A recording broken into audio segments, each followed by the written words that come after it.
Boom, coming in hot, Chinch. How we doing, brother?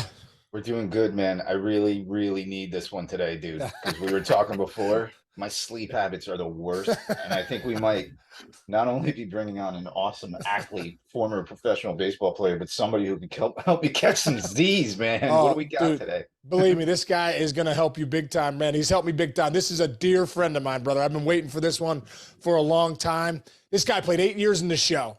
Drafted by the Cubs in the 5th round out of University of Virginia. I don't know about that though, because I'm a Richmond Spider, bro. We were shooting webs over to Charlottesville a lot. His nickname, Chinch, you're gonna love this, is La Pinata, because this guy has been hit more than anybody. Yeah, in Major League Baseball history. Even if he got like 300 bats, he'd get drilled like 30 times. It was incredible. 3 times in one game, a few times. First Major League at bat, he went deep. Always got that in your back pocket, which is incredible. Go back to the 2016 World Series, one of the biggest rallies ever. This guy was right in the middle of it, man. Right in the middle of it. Probably one of the most jacked Major League Baseball players ever, too, which he'll laugh about that. And I think the thing I love about this guy is that he's doing this program called Major League Mindset. And he brings in kids and players and softball players and baseball players. And he brings in a bunch of guys. I was part of it one week, brings in a bunch of his teammates and has them come on for an 8-week program and really dive into what that Major League Mindset is. So without further ado, let's bring in my good friend and a guy that's going to drop some great stuff for us today here in the mayor's office, Brandon Geyer. What's up, BG? How we doing, brother? What is up, brothers? Great to see you. Thanks for having me. Great to be in the mayor's office. You know, I've seen so much of it. You know, you and I talk every single day. And, Yeah. It is an honor. I appreciate all that stuff. And dude, you inspire me. Yeah. So just trying to get better every single day. You know how it is. Yeah. I appreciate that. And yeah, thanks for having me. Dude, I appreciate it. You know, I think one of the things is, you know, they always say you become the average of the 5 people you surround yourself with the most. And the fact that you are, you know, that we connect every day and, you know, connect and try to really take our process of life kind of to another level. I'm so grateful for that, you know, in a big way. You know, for you, brother, you know, what you're doing right now, I want to get right into Major League Mindset, because I just think it's really incredible. And I guess what I want to know is, like, why did you start it? What was behind you starting Major League Mindset? Yeah, great question. So basically, with what started it, I like to go back to, you know, even to Little League. So when I was 12 years old, I think I might have been the youngest player to ever have Tommy John surgery. So serious? Wait, you had Tommy John at 12? Dude, Dr. Alchek with the New York Mets did that surgery. And then, 20 years later, when I was with the White Sox in AAA in 2020 or 2019, I went back to him again. I was like, dang, Doc, you only got a 20-year shelf life on your surgery. So he did the second one, and that's kind of like what ended, or towards the end of my career. But so I like to call it, you can call it a gauntlet, a furnace of adversity that we've all faced. But for me, it started in Little League, and then going to Herndon High School in Northern Virginia. First 3 years, I like to say below average player. And it was towards the end of that junior year, I made that shift. I read Heads Up Baseball. Yeah. Got a little Dorfman. Let's go, bro. Baseball, your guy, and a lot of people's guy. Some of the coaches. And we'll talk about Ken Revezza too, because you worked with Ken personally in Tampa. We'll get into that, but keep going. Dude, yeah, such a blessing. So yeah, I read that towards the end of junior year, went to the showcase. I don't know if you've ever heard of it. Well, it's Virginia Commonwealth Games and then the East Coast Pro Showcase. I got yep. And it only happened because literally I finally unlocked the other, 30-40% that was inside. Because I was this football player. Like, I thought I had physical skills, nothing crazy, but it was just those first 3 years in high school, baseball wise, just nothing to show for. It all came together at those showcases.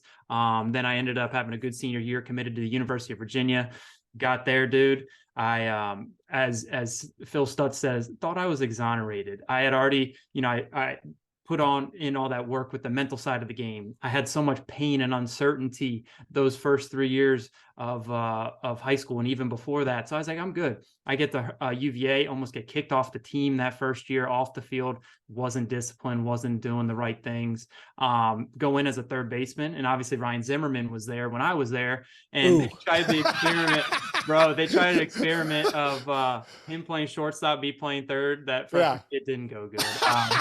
I couldn't cut it, so they moved me to the outfield for good. And then what was it about the infield that you just didn't love? Oh, I loved it.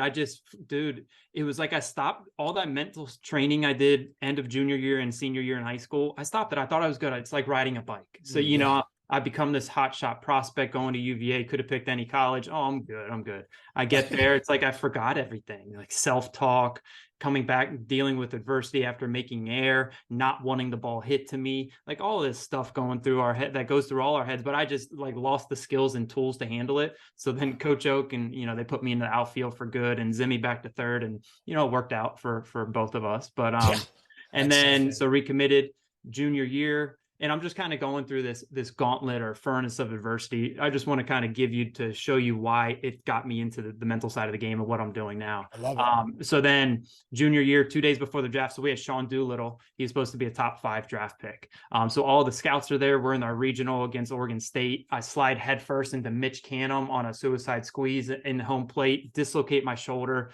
And basically every team's like, Brandon, I'm sorry, there's no way, your shoulder's so messed up, we can't draft you. But the Cubs, thankfully, took a flyer. I don't know if it's flyer. They draft me in the 5th round. Fifth round, the only team that would. Literally no other team, no matter what part in the draft, would draft me. So I was ready to go back senior year to UVA.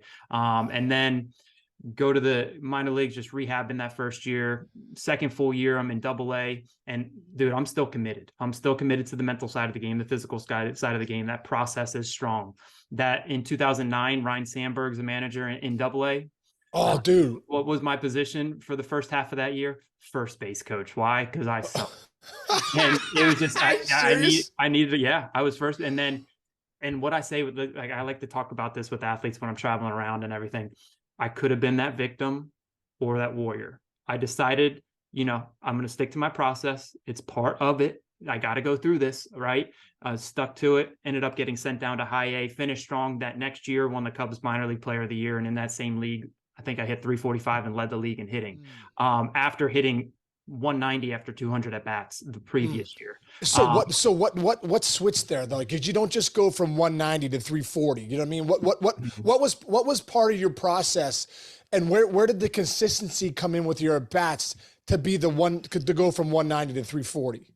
Yeah. So what happened was, they skipped me. So I was in low A the year before. I had a pretty good year. Skipped high A, went right to AA.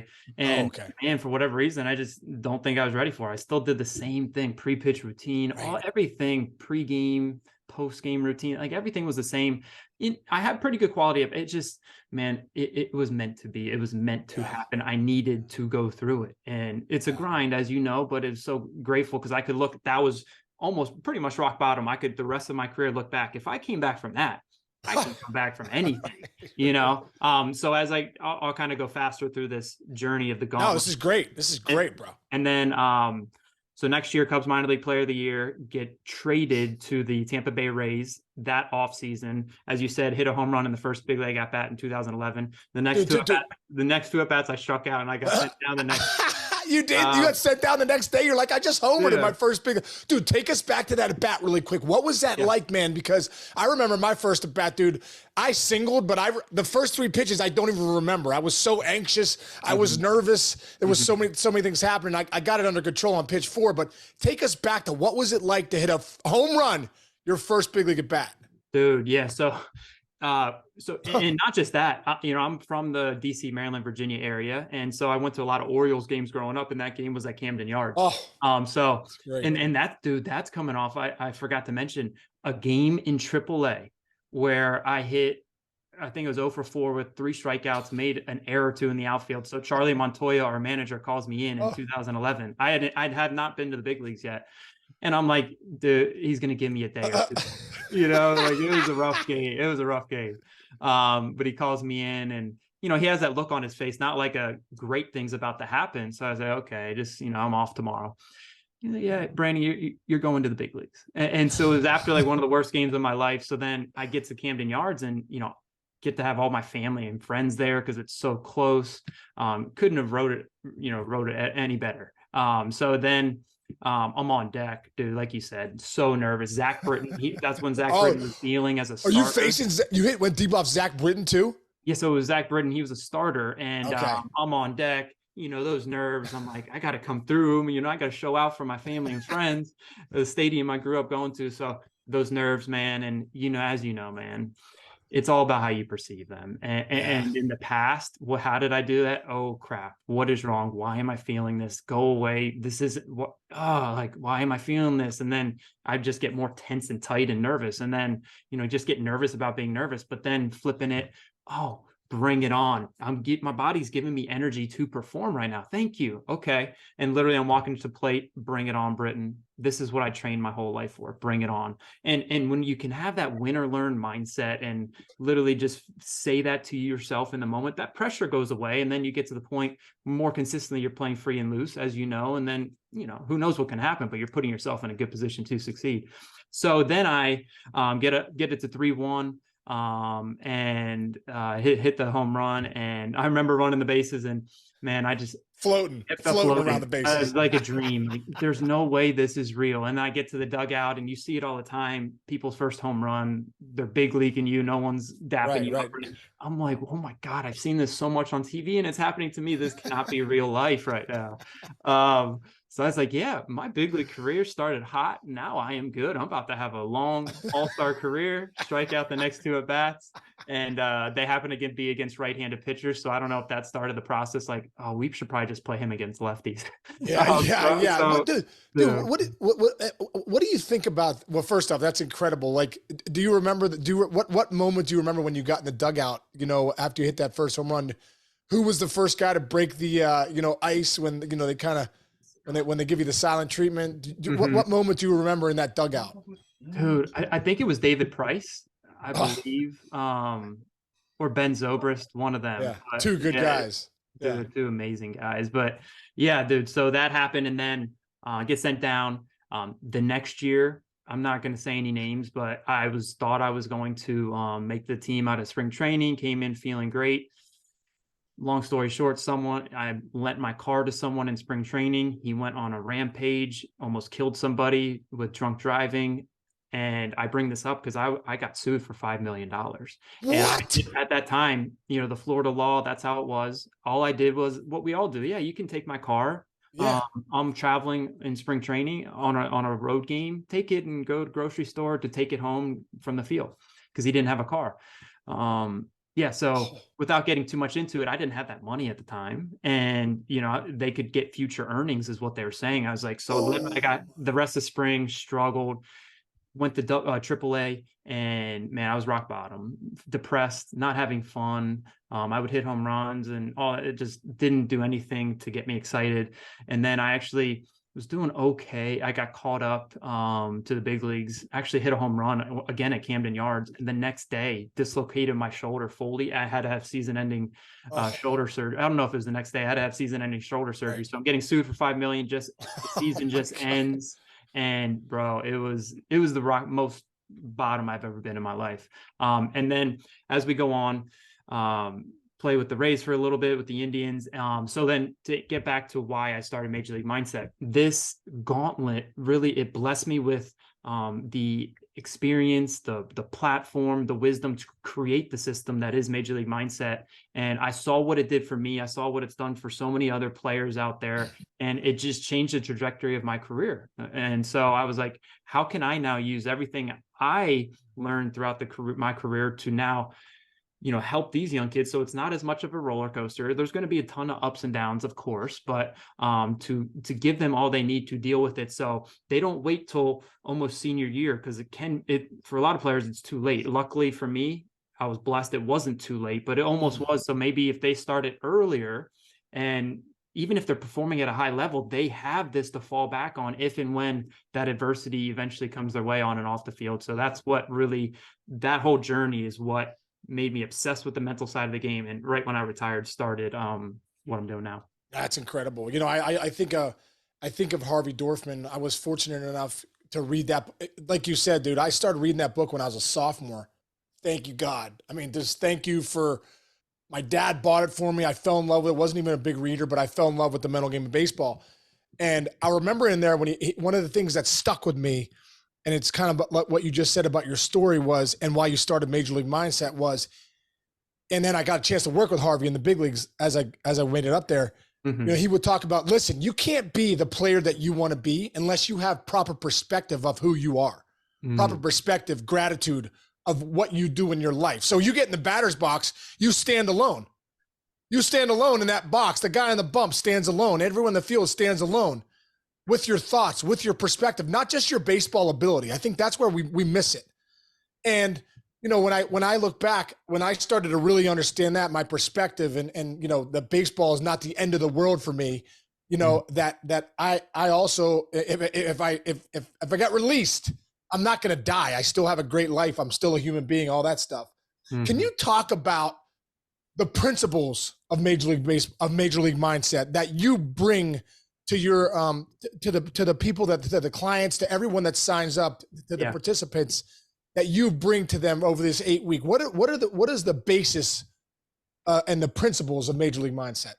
Yeah, but dude, first, if I could hit on what you talked about with perspective, and that gratitude and everything, you might bring it up to like the younger kids and like what does that have to do with baseball? But if they don't now, eventually they will notice how much that perspective shift can change. Because then all those sudden struggles we all go through, they don't hit as hard because you appreciate so much in your life. And it's like, okay, then you can go out and have more fun and more confidence. And so I'm glad you brought that up. That perspective is everything, man. Well, don't you agree, BG, about like, if you're not playing the game for a purpose, all of a sudden you're like, what am I doing this for? You know what I mean? I remember my dad asked me early on, he said, listen, are you playing the game for service and impact, or are you playing the game for money and fame? And at the time, my faith was a big part of my life. I said, I'm playing for service and impact. So there was a purpose behind, like, man, I've been gifted this eye-hand coordination. I know it. I knew it when I played ping pong at 12, 13, 14 years old. Wow, this is a little different. You know what I mean? And when I could hit a baseball, and I remember thinking, I can't waste this. I can't waste this ability. Like, I got to go all in every day. I got to get to the cages every day, and I got to hit rockets off the tee. I got to get to the weight room every day. I got to see where this talent that's been given to me, where I can take it. You know what I mean? I think that was a big part of that purpose of why I played the game. And I think, and anyone that plays the game, and I know that's where you bring with Major League Mindset too, is like, I think there has to be something where, like, it's got to be a greater vision, even if it's for your teammates, even if it's for something greater than yourself, and not just showing up and, hey, I'm this great. There's got to be a humility factor to this game of when you get in the box and play it. And I know that's what a lot of your program is for these kids. It's not just about, hey, this is how you see the ball and hit it. This is how it's at another level where these kids can start to say, no, this is the reason I play. And then these are the tools to help me. Dude, so spot on, man. There's so much there. So that's the first principle that I want to talk about here in a second. But you just saying that, so I brought on, remember, you came on with Major League Mindset on Sundays. So on Sundays, with the group, I bring on former, players and coaches and stuff. So I brought Michael Brantley, joined us about a month ago. And I watched that, dude. Incredible. I mean, if you're a baseball fan, first off, if you're a kid out there or a parent out there listening, join Brandon Geyer's program, Major League Mindset. It's incredible. But some of the guys he brings on, that Brantley one, dude, please, that was incredible. Yeah. And so what it is I asked him, what helps you handle or deal with failure and adversity? And I hadn't talked about what we talk about, you and I, with heroic, like play the ultimate game in life, the ultimate purpose. What is it? So I didn't even mention that yet, which is the number one principle of the Major League Mindset program, which we'll talk about. But I said, how do you handle failure and adversity? What helps you? He's like, dude, Brandon, when I look in the mirror, I don't see just Michael Brantley. I'm doing it in service to something bigger than me. I see my family, my wife, my kids, my parents, all that parents have done for me. I see my teammates. I see my coaches. I see the community. I see the fans. I see everybody else. And so like that bigger purpose and being of service to something bigger than him is what really helps him get through the tough time, because he realized he's not just doing it for himself.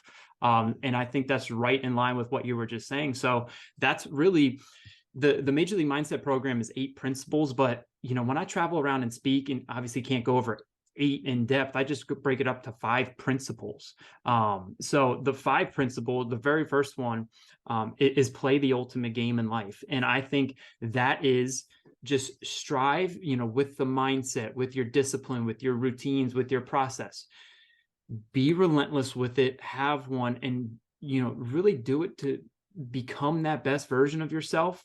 And then, but you're not just doing it for that extrinsic money and fame and social media followers and all that stuff. You're doing it because you're intrinsically motivated just to be the best you, and use, like you said, hand-eye coordination, like use all of your God-given ability to the best of your ability, and be of better service and more positive impact to the community. And then when you play that ultimate game, and, I love the close the gap, who we're capable of being and who you're actually being. When you close that gap more consistently, and a lot of baseball players have heard like the Ken Ravizza signal lights. It's the same thing, red light mentality. That gap is huge, is wide. You're capable of this, but you're being this. So then in here, poor performance, low confidence, regret, mental health concerns, all is in there because you're capable of this, but you're actually being this. But when you can go from red light to green light and close the gap, or however you like to look at it, stop, you start spiraling, and then you can stop it and spiral back up, whatever it is for them, really help them get a great idea of and tools and mindset to close the gap in the moment. Because then everything else that, those extrinsic things that we were talking about end up coming their way. And then when they do, they'll be happier too when they get it, because they're not just chasing that, they're chasing that best version of themselves so that they can close the gap more consistently. So that's the number one principle. And I think you mentioned this the other day, and this book, Legacy. Oh yeah, dude, I'm reading that book right now. Incredible book about the All Blacks and the the famous rugby team from New Zealand. I think 86% winning percentage, best winning percentage of any sport in all history. And their mantra or motto is better people make better All Blacks. So what I try to get across to these athletes and ball players is, the more well-rounded you are off that field, more character, more humility, better person you are, the way better and suited you're going to be on that field to handle adversity and challenges and failures that are going to come your way. So just like the All Blacks, like, that right there should leave clues. If the best team has the mantra, better players make better All Blacks, better people better people make better athletes. And they talk about in that book too about closing the gap. How can we continue to get better? If we win the championship, let's blow it up. And how do we get better on? I just love that. Like, okay, what needs work? Hey, you're the best team ever. You've won this many. What is it? 80% of the games. Hey. But they're all together saying, how do we get better? I love that. No complacency. They're just continuing looking to get better. So it starts with that principle. Principle number 2, one, well, and how important this is. All athletes do, all people. And it's easier said than done. Control the controllables. I think that's the number one skill for all athletes personally. And you could argue human beings. And once again, it's simple in theory. It's a lot harder in practice. The third one, dominate the fundamentals. And remember with heroic, Brian talks about, and they talk about fundamentals.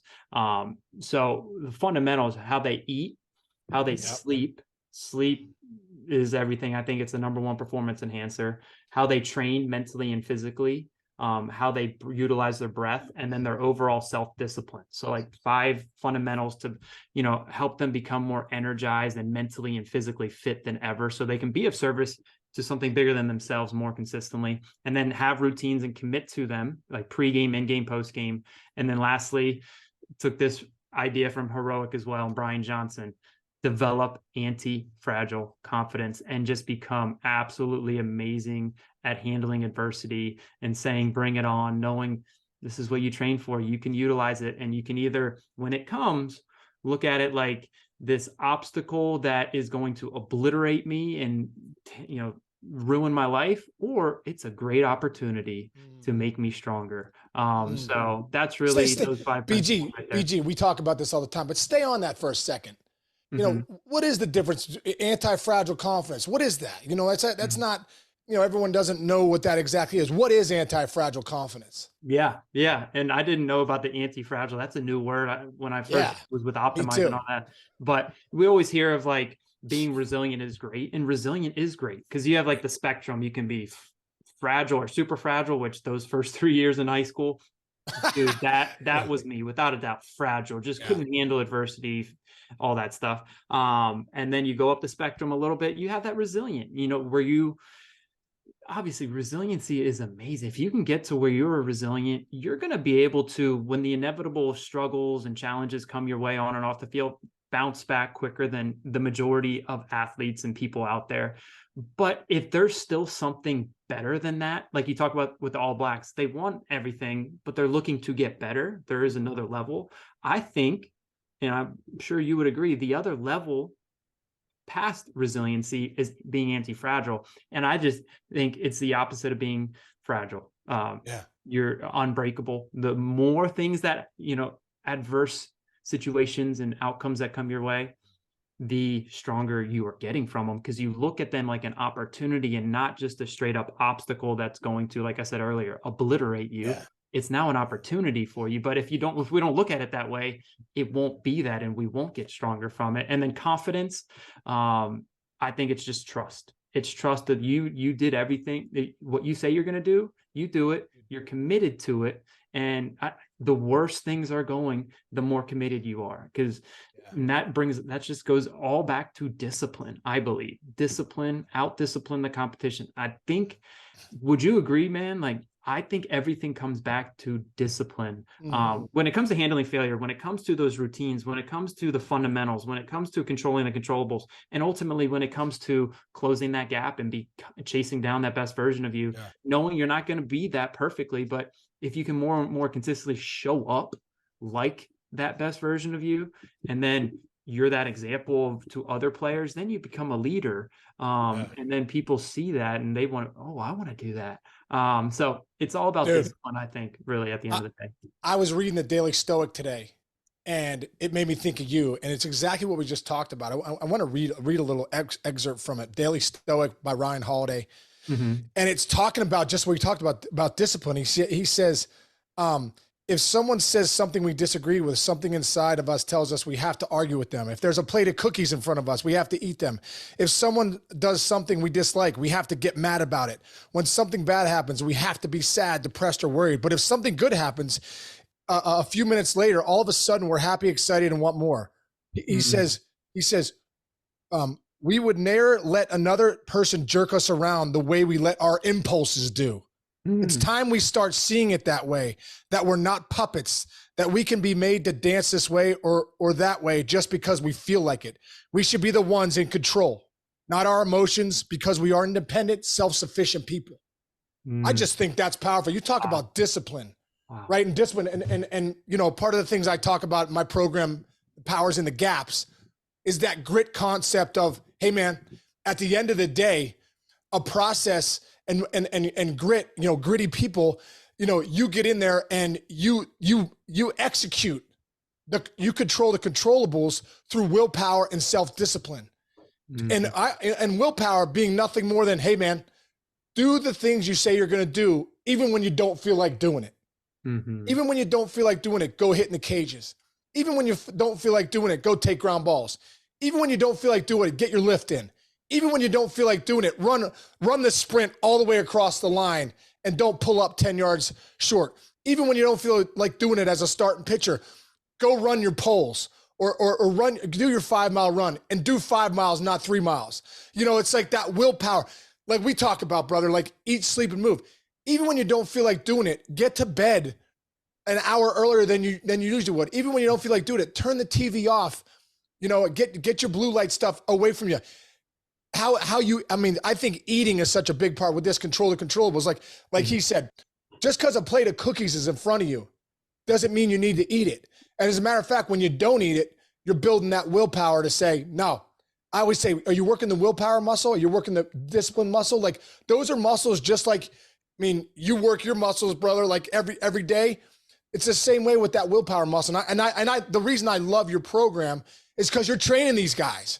You're training these guys to be more disciplined. You're training these guys to control the controllables. You're training these guys every day to say, hey, listen, man, those are a lot of excuses why you say you don't eat well and you don't sleep well and you don't necessarily move well. That's not true. What's true is you're not disciplined enough. And what's true is you're not training the willpower muscle. Do you agree with that? Dude, without a doubt. And the great thing about that, you hit on this, it's trainable. It's teachable. It's You just trainable. have to want to do it and not have that fixed mindset that, man, I'm either just born with great discipline or I'm not. You see a person or player who's so disciplined and you look at him like, man, he's just lucky he's born with that. We're not Right. born with that. I did not have that when I was younger. It's one of those, it's a trainable skill. Our mental skills, just like our physical skills, is trainable. And you just have to do it and, on your own, reading books and researching, or go through whatever program or whatever it is, have a guide that teaches you in an intentional and structured way. And then when you do that, I firmly believe you unlock all the talent that is just lying dormant inside of you. I think LeBron James said a quote along the lines of, the greats master the body, the greatest master the mind. And I couldn't agree more. And then once we realize we all have the gift of growth and adaptability, that we can train it, then it just becomes, are you truly all in? Are you truly on that journey to be great? Because if you are, and there's something out there you can train to get you there, and then you just don't want to do it, then there's something else going on there. And then we would question, do you truly want to be great? But that doesn't mean it's easy. And that ease and that exoneration and the entitlement, it's present in society, but I think ease and comfort is what hinders you from getting what you want more so than hardship. The hardship is what's going to get you closer, and the tough times and the hard work is what's going to get you closer for you to continue making progress or your ultimate goal in mind. But it's that ease and comfort that is the biggest hindrance. So we shouldn't want that. So when we feel like we don't want to do something, and then that should be that cue. Wow, I really need to do this. And then when you end up doing it, when you don't feel like doing it, you feel so much better afterwards than rather if you felt like doing it and you did it. Oh, okay, I was supposed to. But if you do it and you don't want to do it, and then that's a confidence booster in my estimation, because 90% of players and people probably aren't going to do the things all the time if they don't feel like doing it. So then if you then do it, whether it's sleep or nutrition, everything you just mentioned, know deep down others aren't doing it. That's a way to build trust. And then it's like, how can you stack the odds in your favor and get that competitive edge? And that's a big, big lever to pull. I love that, man. That is incredible stuff. I always think too, like, I know for me in my life, easy has a cost. If I just want to do everything easy and and I'm not, optimizing, my life, well, then on the other side, I mean, I've been there before where you feel that depression, you feel that anxiety, that stress of not moving, of not sleeping well, of not eating well, stuff like that. That gap's big, right? That gap's huge, brother. And I think one of the things is, I think as human beings, I know for me in my story, like, easy has a cost, and what we're really looking for is ease. And I think you get ease by doing the hard work.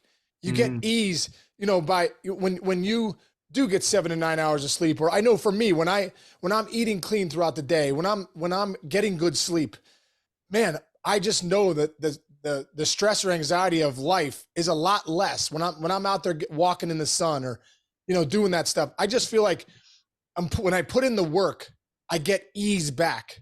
When I put in the easy, it's hard on either side, right? It's hard anyway. Yep. It's hard if you put in the work, and it's hard if you don't. Because if you don't, you get the cost of a little uneasiness. You get the cost of not sleeping great. You get the cost of being on edge. I don't know. And like I said, in my life, I just feel like easy has a cost.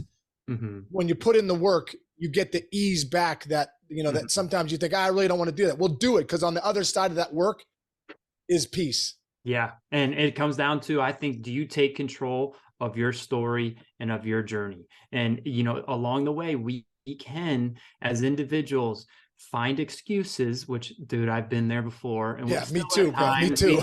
We all as humans are going to fall in that trap, but then you can catch yourself and get out of it quick. But in the past, I would catch myself in it and I would just stay there, because why me? Boo-hoo, make excuses. So we can find excuses, or when this stuff's happening, we find a way. And that's the biggest difference. Are you a victim or are you a warrior? You call it whatever you want to call it. Which one are you? And then you take control, and then you simplify the battlefield. I love Mark Divine talks about that in his book, Simplify the Battlefield. Okay, when things aren't going your way, what is the most important thing you can do right now to start things going your way, to get closer to what it is you want.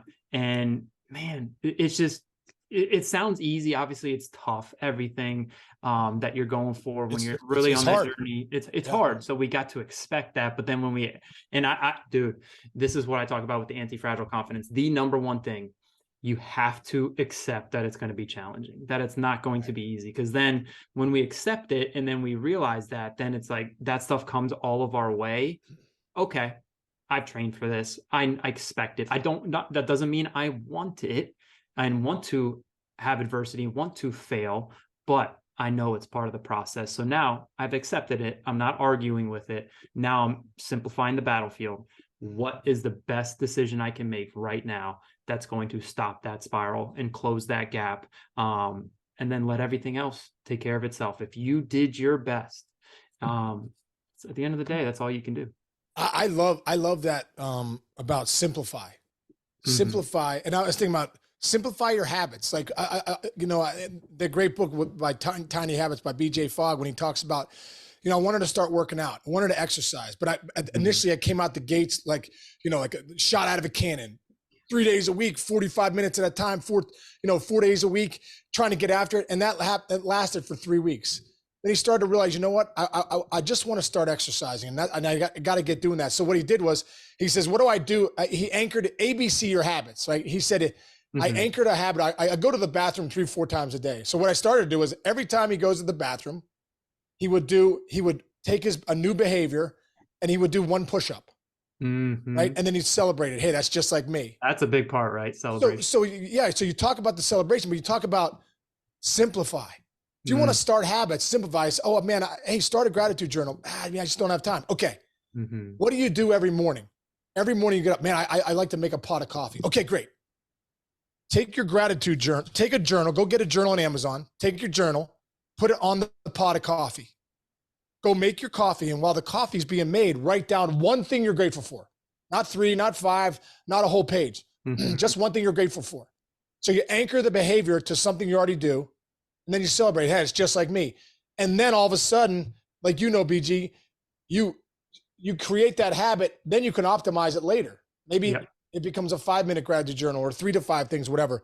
But I just think that, as human beings, we complicate things in our minds. No, make it super easy so that you win every day. Your habits become so easy that you're guaranteed to win. Would you say that? Would you say that's would you agree with that? Without a doubt. And on this like mantra wristband, I got to send you one of these. So I need one of those. Mantra's like close to, I think, 600 players have been through the program. So I asked, what's the favorite mantra we cover? Mantra meaning tool of the mind.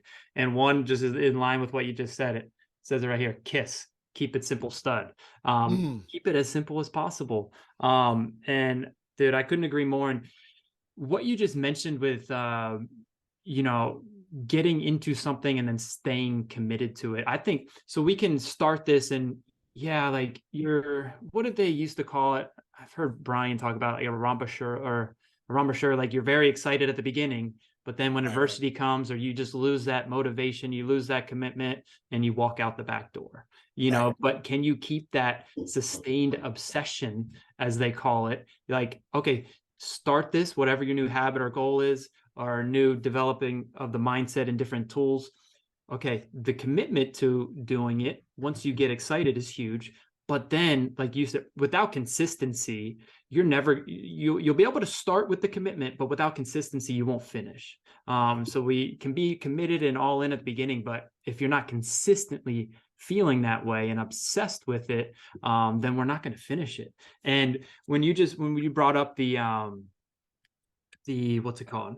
What do we talk about? Keep it simple and ABCs, the ABCs. Yes, and ABCs and Mark Divine. So when I travel around the country, so I had these focal point stickers made to put on bats, and I don't know if you can see this. It says in the middle, it says breathe. On the top, it says bring it on. At the bottom, it says arate. Which is, I love that, and I want to. And I'm still waiting. You're getting that tattoo soon, right? Yeah, right. That's the next thing to get tatted up. You know what I mean? Dude, and I want to, after you explain it, I want to get back to that arate tattoo because I know that's your mantra for life. You don't just get it tattooed on your body if you don't think it's a big deal.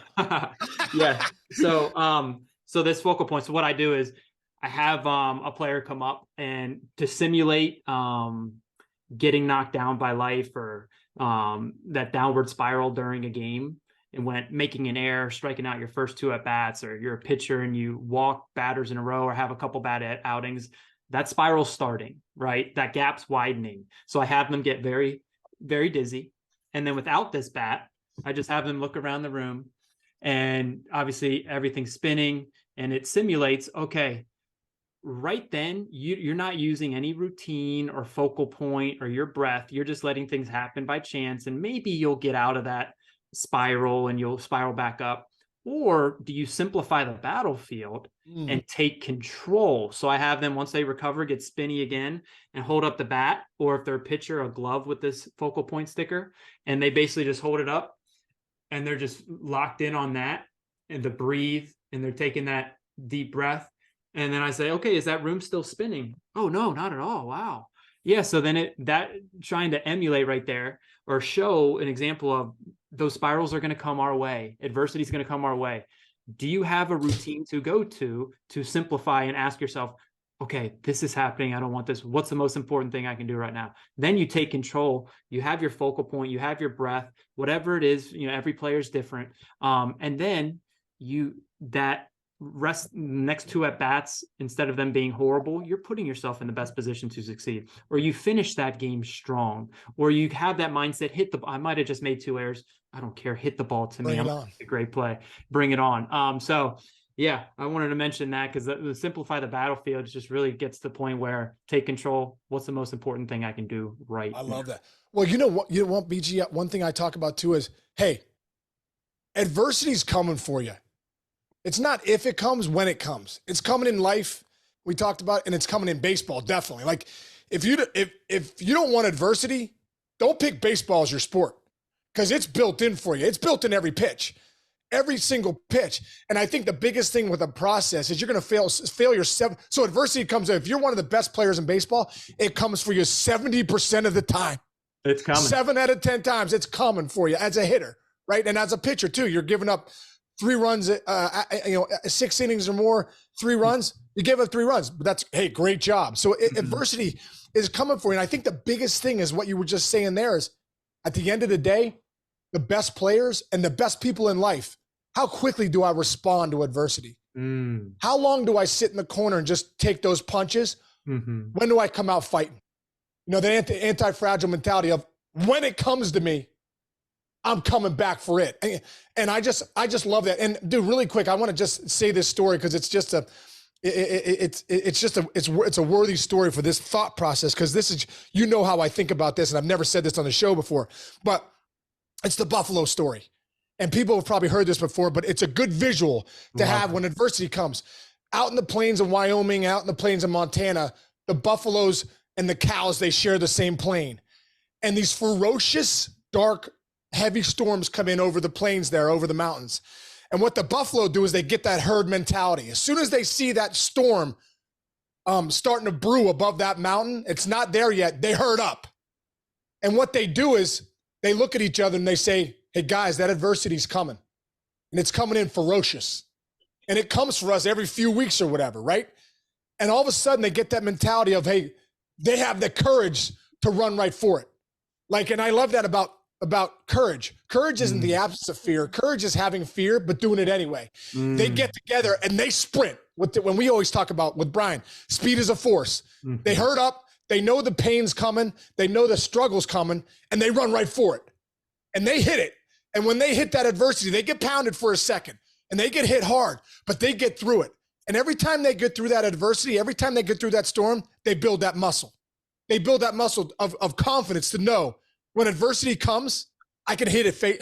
I can hit it head on. And BG, like I know, when you hit fear and adversity in the mouth, it shrinks. So next time it comes, you go, I got this. I'm 0 for 4, I'm 0 for 8, 0 for 12. It's okay. I'm coming for you. The next at bat, next pitch. And I just love that mentality. And the other thing is, on the other side, the cows, they bolt. They get together and go, hey, we got adversity coming and some pain and struggle. Let's get out of here. And what they do is they take off running the other way. and they get so exhausted by running from the fear and running from the adversity of that storm, they end up getting crushed 20, 30, 40 times more. So it's the exact opposite of what you think. When adversity comes in our life, that Buffalo mentality of have the courage with speed as a force to run right for it. And let's get to it, let's get through it, and let's get stronger every time we do it. Gosh, man, I freaking love that story. And I just think of that meme I always send with that buffalo waking up and running out in the show. We always said, dude, yeah. So what I feel like in that situation, and David Goggins talks about this in his first book, Can't Hurt Me. They're callousing their mind. They're not. So those cows, they're never getting stronger. They're not callousing that mind because they're avoiding it as much as possible. The cows are approaching it and they're saying, this is going to be an advantage. Bring it on. That fear is probably still there, but they have the courage. So we all have that choice point. It seems like, that story, the buffaloes, they find a way. The cows, they find excuses, so we have to, when we have those choice points, we got to determine. And I like this. I learned this a long time ago in those situations and really at all times. There's 3 P's that I think if we can focus on, it's really going to help our focus in any situation. Positivity in any adverse situation, being relentless, trusting, and also adjusting your the second P, your process.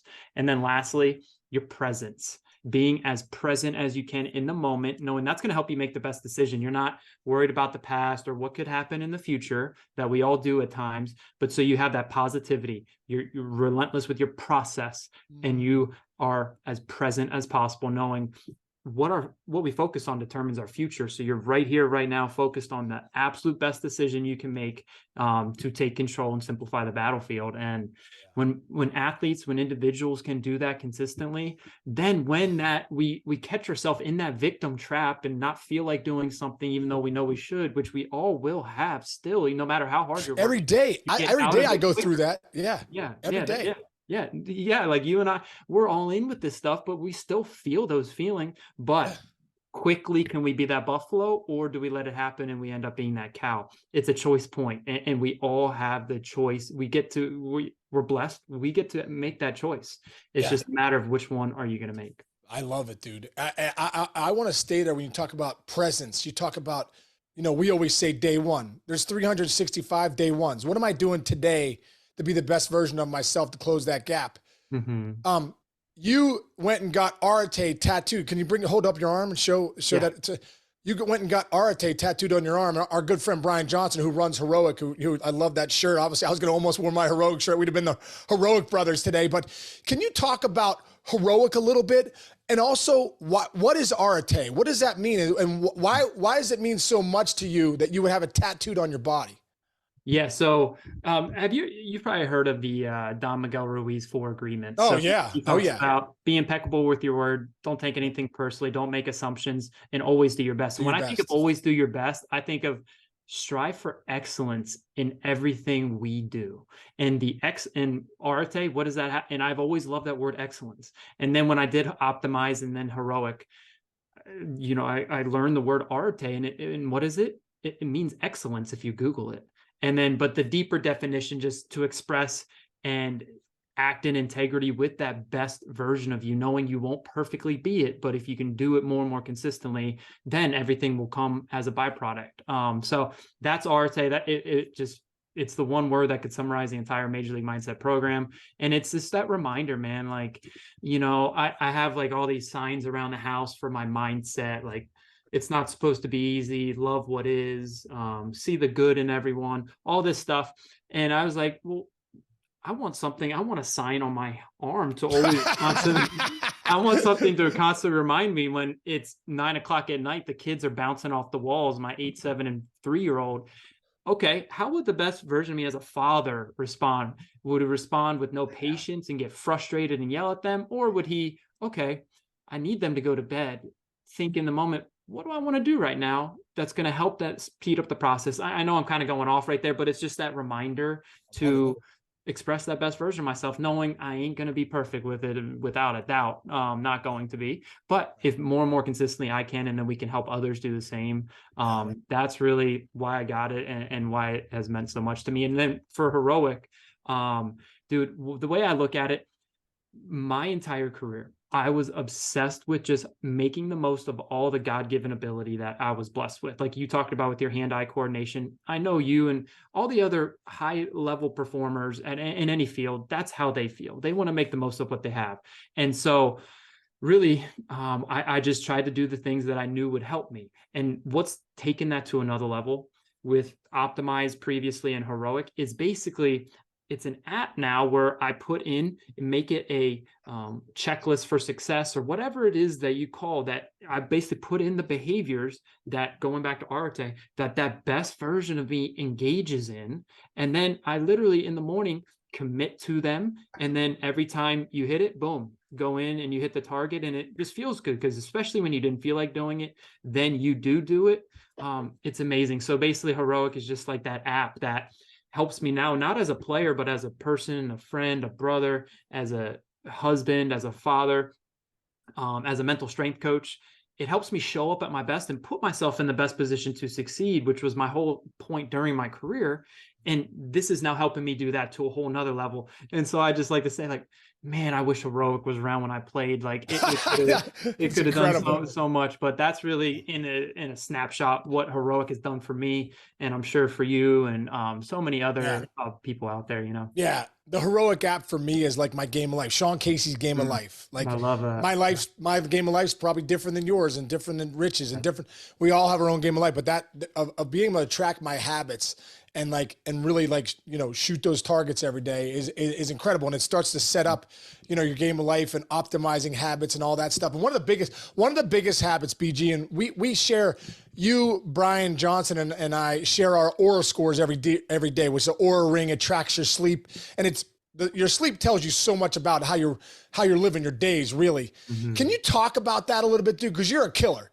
I mean, you send your numbers in and you're in the 90s almost every day. And I know how tough that is, to get into the 90s. And, Brian Johnson's obviously at a freaking alien level. I don't know who he's talking to, somebody on Mars, or maybe he knows Elon Musk and he's been the first guy to Mars, when he's getting like 98s, 97s routinely. Like, can you talk about your sleep? Like, why are you such a good sleeper? What do you do differently that maybe other people aren't doing? And how can people out there get better sleep? Because we're starting to find out with the research and the neuroscience and how we're looking at that, it's non-negotiable, really, 7 to 9 hours. If you're not recovering, if you're anything less than 7, it's not great for, how you're going to spend your day. Yeah, dude, I think when it comes to sleep, it just comes to first prioritizing it. Because a lot of times I feel like we can talk about it, but if it's not a true priority, then we're going to find reasons why we're not going to get that 8, 9, 10, 11, 12, 11 hours of sleep, or just being in bed that long. Right. It's not a priority. I'm going to stay up and watch that Netflix show. I'm going to finish it, or I'm going to finish scrolling on my phone, or finish my emails, whatever it is. If it's first, it has to be that priority. And then, so a quick story, when I was a rookie in 2011, I told us how I always wanted to just make the most of everything I had. Up until that point, sleep, I had never found out the importance of it. And then they brought in a sleep expert from Stanford, and she blew our minds. And I literally walked out. And in my mind, I'm not just out eating the competition anymore. I'm not just out training mentally and physically. I'm not just out breathing. I'm not just out disciplining. It's time to outsleep the competition, knowing how powerful that can be. So started to look at it like it's a sport, man. And just luckily had some sleep doctors. Chris Winter in Cleveland was unbelievable. Was he? So the Indians have a sleep doctor. Yeah. So that's what I'm saying. Like, I was just down with Mark Shapiro and with the Toronto Blue Jays. They have this, ridiculous $100 million facility, BG, incredible. Mm-hmm. Well, they got sleep rooms in there. Yes. I'm like, dude. Sleep rooms are like, yeah, guys, we need to make sure they need a nap, 20-minute nap. Yeah. Research says, it explodes your day. You can really get back quickly. So that's incredible. These teams have doctors, sleep doctors. Yeah. Dude, I love that, because in the past you'd be like, you're taking a nap, you're soft. I love how dude, if someone who says, oh, you're soft doing it, but then they take a nap, they usually realize how good they feel, they wouldn't say that anymore. Exactly. Right? But yeah, the sleep doctor. So he actually did a study with MLB players, Chris Winter, and it found that those who got more sleep had longer careers and I think less injuries. It was a really fascinating study. But so he talked about being in bed, try to be in bed 7 to 10, 11 hours, Obviously day games, road games, it's tough, but just make it a priority.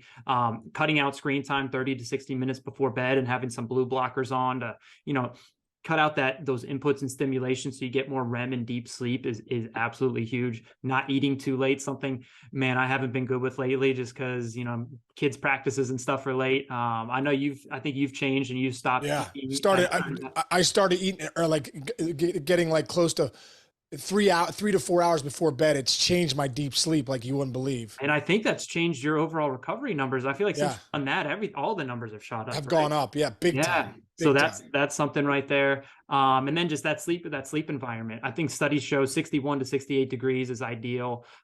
Making it as dark as possible, I think, is one of the most important things. So whether it's you wear an eye mask, whether you just make sure it's as dark as possible in your room, in your hotel room, whatever it is. And then noise, a white noise app during, Cleveland, they actually gave, they knew we had kids. They actually gave us, when I got traded there in 16, they gave us 2 or 3 white noise machines. That's incredible. Yeah. And they had a sleep room in their training room in 2016. It's like reclined 0 gravity chairs, with this nice noise machine, very dark, so peaceful and quiet with some blankets in there.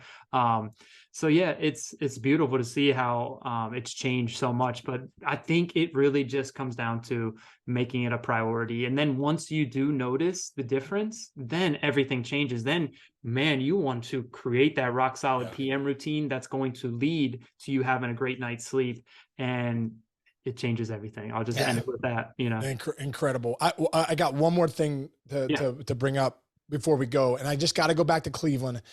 I was there, that 2016 team. You were right in the middle of all of it, but I want to go to Game 7. And can you take us back to that Rajay Davis homer off of Aroldis Chapman? What was the feeling like in the dugout? You guys almost came back in one game, won the whole thing. You had a huge hit in there too, late. I think you had a double, and then you had another hit, right? Did you have BG, take me back to that. You had a double, and then you had another hit when the Cubs went ahead. You drove in a run, or you scored a run? Yeah, so I pinch hit in like the 6th, got a single off of John Lester. Yep. In the bottom of the 8th, 2 outs, I hit that double off of Chapman, and then I was on second when Rajay hit that bomb. Yes, dude. Oh my God, I got the chills. Tell me that. To take us back to what was it like to be on the base when he hit that? Bro, so he hit it, and he's choked up like 10 inches on the back. Over the second base, like, how is he shooting this thing? He's such a, but then, he just nice and short and quick, and he hit it. I was like, oh, that's probably going to be off the wall. It didn't look too high. And then, dude, I saw it hit the camera. It hit the camera or the camera guy or something, and it went over. I almost fell over. I'm like, Chapman's at 30 something pitches, I think, or high 20s. We just tied the game in the bottom of the 8th. Our top of the lineup's about to come up. We're winning the World Series. Oh my God. And, it just, every time I bring it up, I get goosebumps thinking of that. But when Raj hit that, man, and then, dap him up at home plate, our whole dugout going crazy. And then we didn't score that inning. But then in the bottom of the 9th, Chapman goes back out at like 30 pitches. I think Santana's leading off, our leadoff hitter. At that moment, I think it was a consensus feeling in our dugout, we're about to win this World Series. Like, Chapman can't have a lot of confidence. We just scored those runs. He's at 30 pitches. He had pitched a lot in the World Series. But man, it wasn't meant to be. But dude, those feelings, it was nuts. I've never been in an atmosphere like that. Cleveland, man, their fans are always great, but it was just like when he hit that home run thing, it was shaking. The place was shaking. I was there behind the dish, and I just remember LeBron James being behind us, going bananas in that box. Yeah. But I get the chills thinking about it. Obviously it wasn't on the second base when it was hit like you were, like right in the middle of it. But in that stadium, that place was shaking. And I just thought it was, obviously you guys didn't win, but still going back to it's one of the greatest World Series of all time. The Cubs ended up breaking the curse, but you guys doing what you did with that team, that was special. And for you to be right in the middle of it, dude, that's incredible. Dude, it was great memories. Yeah. BG, man, I can't thank you enough, dude. This has been an incredible hour. I knew it would be. Dude, I'm so grateful for our friendship, and your example of how you live your life makes me get sharpen my blade every day. Like, okay, let's go. BG's in the cold tub 7 minutes. I'm going 8 minutes. It's down to 40. It's down to 49. I'm dropping it to 45 or whatever. I love every day, you know, checking in with you and stuff. And man, I love the impact that you're having on kids. I love the impact that you're having on young men and women out there that are playing softball, playing baseball, and you're giving them the knowledge that you've had. You can't teach experience, the experience that you've had, the ups and the downs, how to face adversity, how to live your life with arte, all the things that you do, brother. I know where it comes from in your heart, and you're you know, trying to impact these people, and you are at a incredible level. And for that, I admire you so much. So excited to see where this MLM goes and where you're going. I know you're working with teams now, UVA, Illinois State, Houston, all these great teams. I know you're going to another level of that presence. And like I said, man, so grateful for our friendship, so grateful for our time today. And our viewers are going to get a ton out of this. And for, you know, for everybody that doesn't know, how can we find you, bro? Where can our listeners sign up for your program, or where can we get to listen to you more, Instagram, all that stuff? Wow, so much good stuff right there. I appreciate all of that. So just BrandonGuyer.com is the website. Social media, I think it's just at Brandon Guyer for most of them. And then let me just end with, like, dude, we mentioned a lot. It's service and impact, and hanging out with, and you also talked about who you surround yourself with is who you become, kind of thing. And dude, I get to talk to you, Brian Johnson, every single day. Like, how can I not get better? And, you know, that then leads me to being able to help others be better and create ripples. And that's true service. That's true impact. That's what I think it's all about. So all in, right next to you, man. And love you, brother. Thanks for having me, and can't wait till we can get up again. You got it, brother. Thanks a lot, man. And I'll talk to you soon, BG. All right. Sounds great. Thank you.